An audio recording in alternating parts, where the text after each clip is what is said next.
welcome back to my channel, and if you're new here, welcome to my channel. I'm here with Miss Amelia today. Say hi, guys. No, she just wants her toy that's right here. So I'll let her keep herself company. So today I'm going to be talking about my labor and delivery story, what happened, when it happened, how it happened, pretty much. So you ready to get into it, Amelia? It's a little graphic. No, actually, I wouldn't say, it's not like graphic, but you know what I mean. Okay, so to get started, if you guys don't know, this is my daughter, Amelia, and she was born on August 13th of 2017. She is currently 5 months, right, miss? Yeah. All right, so this is how it happened. I had her when I was, let me think. I had Amelia 11 days early. So I had Miss Amelia here on the 13th of August, and I was due on the 24th of August. So a little backstory is my mom moved to Florida in August of 2016. I found out I was pregnant in December of 2016, and then my mom decided to move back with my siblings from Florida in May of 2017, end of May. So she moved back and we all moved into a different house than the one we're living in now. And it's relatively close. We were there all the way up until the 11th of August, 2 days before I had her. We lived in the other house. Now in July, my mom decided that we were gonna move. So I was already all set up downstairs in my room. All of like her nursery was set up, everything was set up, everything was unpacked. And so that was a little stressful for me, hearing that we are definitely moving. Now we started moving into this house. I want to say we had a pod deliver most of our stuff, and then my grandfather's truck delivered some of our stuff. So the first night we slept here was the 11th. Now, all I was able to pack up was like small things into bins. Like I didn't lift anything crazy. So you're staring at me. You like my story? So it wasn't like terrible, but I mean, it was probably terrible for my mom, my brother, my boyfriend, everyone else, you know. It was very stressful for me because I was so like pregnant, so swollen, like so annoyed, so hot, like so stressed out. I was like, are you kidding me?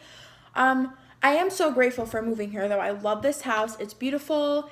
It's so much more, I want to say it's more fun than the other house. It's in a like nicer open area. We have a hot tub here, a nice pool, which we didn't have at the other house. So I really do love it here, and I love my room here more. So anyways, we got here and I have my room downstairs. I have the apartment downstairs, so there's 2 rooms, like the nursery and then my room.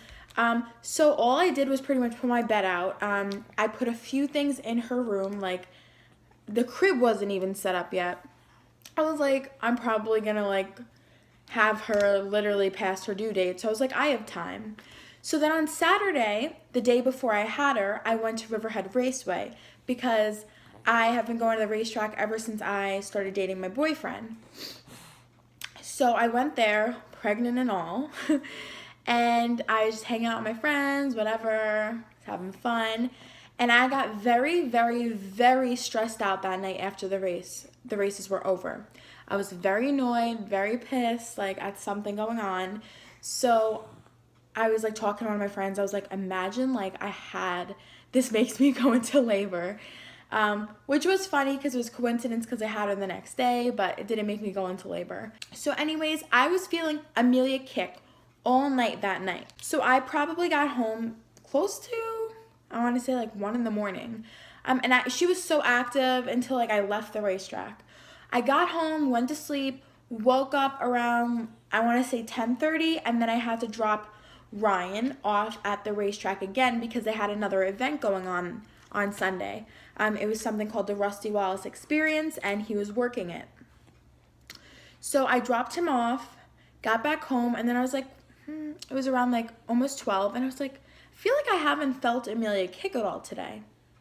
And I was like,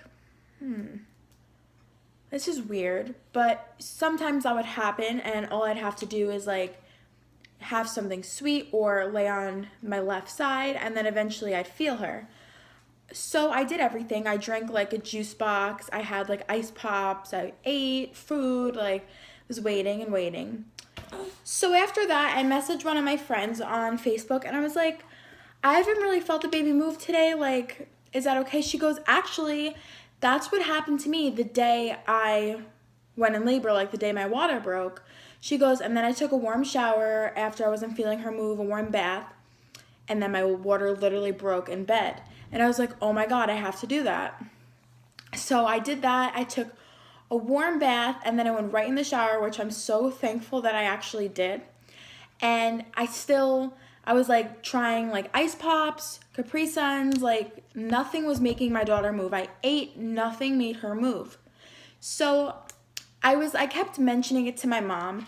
And actually earlier that day, I want to say before I even messaged my friend, I went to my mom and was like, I feel like I'm going to have this baby like soon. Like I said that to her and she was like, oh yeah, maybe, like who cares? Not like who cares or anything. We're just like, oh, okay, Taylor. So then like 4 o'clock rolls by and I text my best friend Gabby and I was like, I haven't felt the baby move all day. Like, can you ask your mom something for me? Now I told her to ask her mom this because I already had gotten my mom's opinion and I want a different mother's opinion.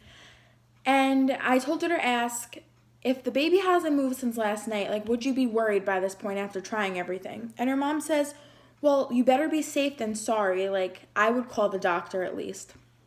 So that's exactly what I did. I rung my doctor and I was like, hi, I haven't felt the baby move since last night. It's been over 12 hours since I felt her move.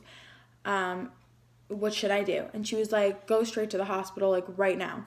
So I put my clothes on. I put like a baggy shirt and some shorts on. I was like, Mom, I'm going to the hospital. Dr. Zena wants me to go right away. I didn't bring anything with me. Literally, I just took myself and went. And so thankfully, the hospital is literally 3-minute drive from my house. I have to go down like one long road and boom, I'm there. So I was so happy about that. I got there. She told me to go into the emergency room entrance so it would be faster and that they'd already be waiting for me to do my registration. So then they took me right up in a wheelchair, got me in my bed, and my heart was pounding. I was literally so scared. The one thing I wanted to hear when I got in that room was the baby's heartbeat. I was like crossing my heart. I was like, please let me hear her heartbeat. Like, I am deathly afraid right now. So she hooked me up and she's trying to find the heartbeat and like my heart's like, oh my God, like beating out of my chest.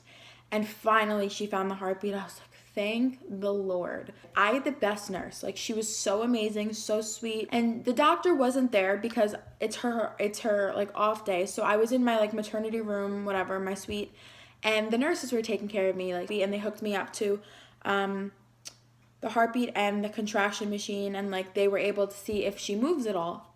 So they waited like an hour and she hasn't moved at all. She's like, okay, we're gonna hook you up to an IV and give you sugar water in a bag.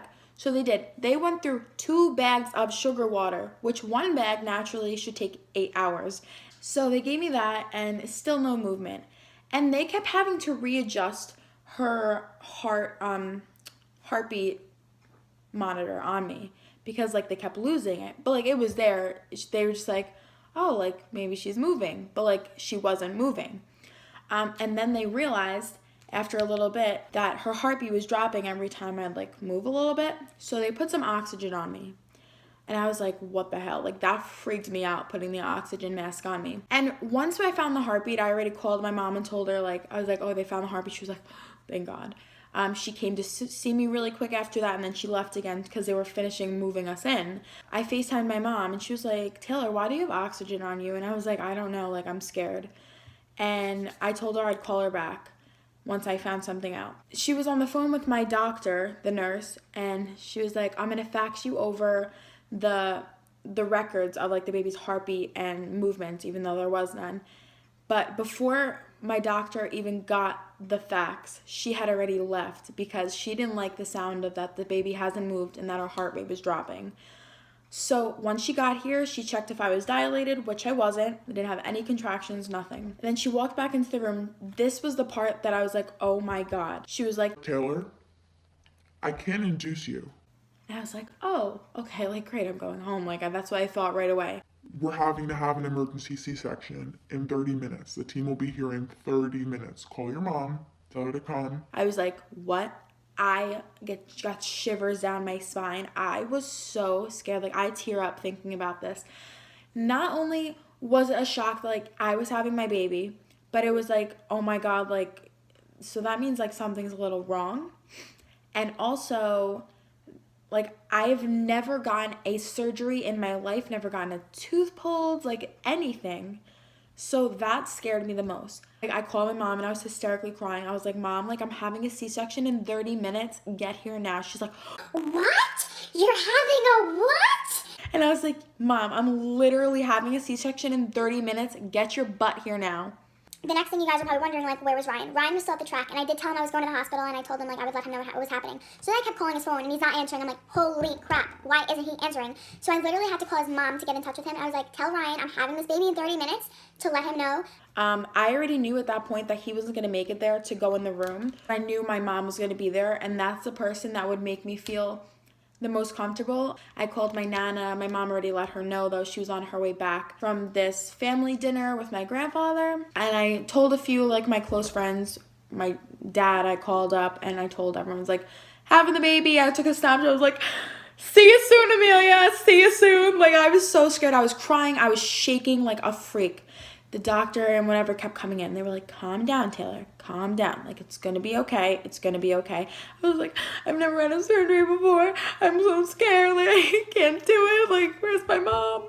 My mom literally walked in my room as they were strolling me out. They rolled me down onto a different floor where the operating room was. Now we were in the operating suite. The operating room is, like, right there, but they were, like, making me sign, like, waivers, like, that scary crap. So now they strolled me in, and my mom wasn't in yet because they needed to prep me and give me my spinal tap. Spinal tap, is that what it's called? My spinal that would numb me from, like, my chest down.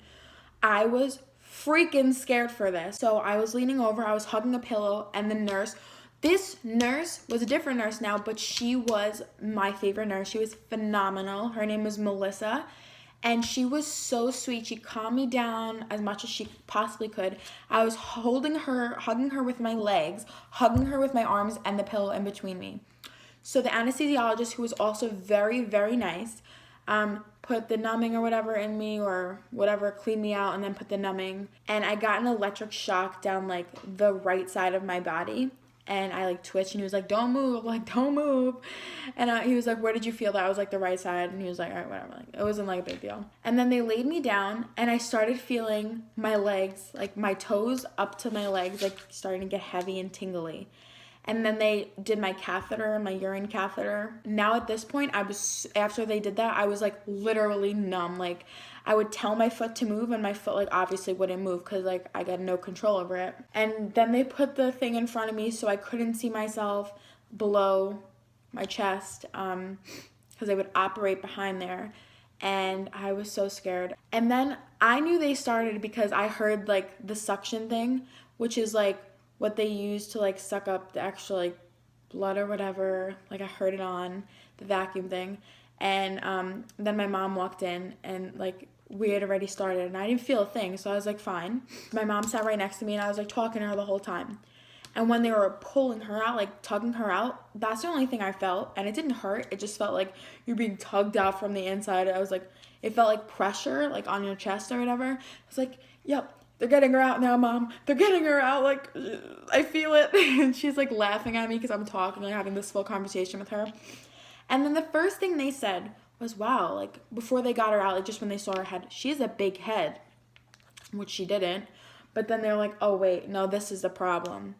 So what the problem was is that she had her cord wrapped around her neck 3 times and knotted.